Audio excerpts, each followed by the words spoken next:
तीसरा सवाल है कि फर्ज और नफिल नमाजों में सजदे से उठने के बाद हाथ जमीन पर रखकर खड़े होना बेहतर है या दोनों हाथ घुटनों पर रखकर खड़े होना बेहतर है। यानी ये पूछना चाह रहे हैं कि जब सजदे से हम खड़े होते हैं तो उस वक्त में खड़े होने का सही तरीका क्या है। इस सिलसिले में अहादीस में दोनों तरीके आते हैं। एक तरीका तो यह है कि दूसरे सजदे से उठने के बाद थोड़ी देर बैठा जाए और फिर उसके बाद खड़े हुआ जाए। इस बैठने को जलसे इस्तिराहत कहा जाता है। अहादीस में इसका भी जिक्र आता है। चुनांचे इमाम शाफई रहमतुल्लाह अलैह के नजदीक यही तरीका ज्यादा बेहतर और अफजल है कि जलसे इस्तिराहत में बैठने के बाद फिर आदमी दोबारा खड़ा हो जाए। जबकि इमाम अबू हनीफा रहमतुल्लाह अलैह के नजदीक ज्यादा बेहतर तरीका यह है कि सजदे से बराह रास्त घुटनों से आदमी खड़ा हो जाए। और इसका भी जिक्र अहादीस में मौजूद है कि अपने पैरों पर जोर लगाते हुए आदमी खड़ा हो जाए, तो इसकी भी गुंजाइश है।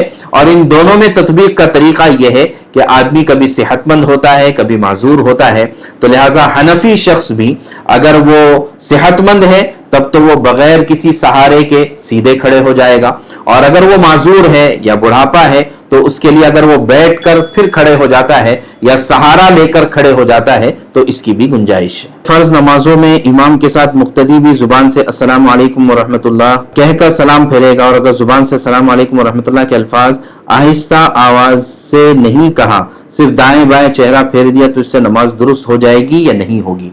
देखिए, सलाम के कलिमात का जुबान से अदा करना इनका मकाम सुन्नत दर्जे का है, तो लिहाजा होना तो यही चाहिए कि मुक्तदी भी सलाम के अल्फाज और कलिमात कहे।